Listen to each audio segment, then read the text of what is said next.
The iPhone 14 hasn't even been announced yet, but it feels like people are already writing off the standard version of Apple's upcoming smartphone. And based on the rumors circulating about the iPhone 14 Pro models reportedly in the works, you can understand why. As you'll see in our iPhone 14 versus iPhone 14 Pro preview, the Pro models are expected to get the more noteworthy changes, from a new A16 Bionic processor to a more powerful 48MP camera. Even the notch that dips down into the top of the display is likely to go away on the iPhone 14 Pro and Pro Max, while sticking around on the iPhone 14. Meanwhile, the rumored iPhone 14 Max enjoys the benefit of being an entirely new model that will seemingly offer the larger screen that phone shoppers crave for a lower price than the similarly sized iPhone 14 Pro Max. Stacked up against that, the iPhone 14 can't help but look underwhelming, at least based on the rumors we've heard so far.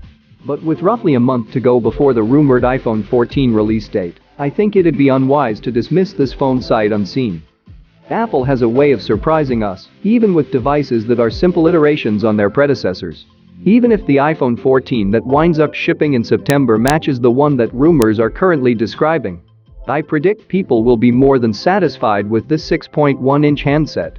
Here's why the iPhone 14 can hold its own against the flashier Pro models. The iPhone 14 will ship with iOS 16. I've been spending a lot of time with iOS 16 since the developer beta arrived in June. Pack yourself some provisions and dive into my iOS 16 public beta hands-on for my full impressions. And it's shaping up to be a pretty impressive update. There are some great additions, like the medications tracking feature in Health and the new fitness app, and updates to apps like Maps and Messages add some welcome enhancements. And all this will be available on the iPhone 14 from the minute you take the phone out of the box. It's worth remembering that the way Apple distinguishes itself in the smartphone world is not merely by hardware, but in how the software and hardware work together to create a complete experience. The same software that runs on the iPhone 14 Pro will be just as dazzling on the iPhone 14, so you're not getting shortchanged in that department. The iPhone 14 figures to be a top camera phone. While we're on the subject of software, let's not forget how good Apple's photo processing software is at enhancing and improving the shots you've captured with your iPhone. Certainly, the Pro models enjoy a hardware advantage over the other iPhones thanks to that telephoto lens. But iPhones with two rear cameras instead of a trio of shooters produce perfectly fine pictures. Peruse our list of the best camera phones, and I'm confident you'll find the iPhone 13 on there.